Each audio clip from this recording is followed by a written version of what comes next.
This is for consultants. Don't just pay attention to what a business tells you. Pay attention to what they don't tell you.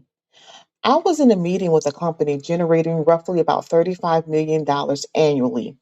The entire conversation was about growth, how their revenue was increasing, their sales were increasing. So everything sounded great, but something wasn't adding up.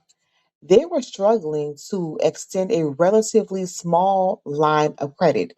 And for a company of that size, it didn't make sense.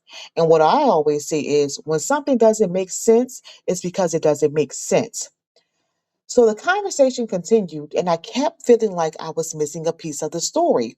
Finally, I suggested that if their bank wasn't willing to support their growth, maybe it was time to find a different banking partner.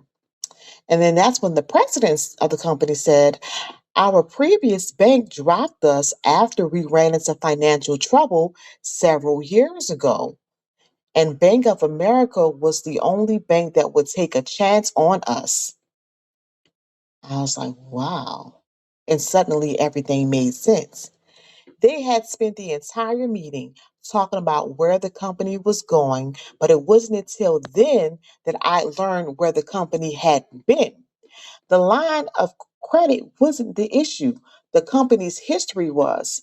That's why, as consultants, we have to listen beyond the presentation because all they told me about was the last 5 years and how they had experienced tremendous growth. But they never, not one time, mentioned that they were dropped by their previous bank because of their financial troubles.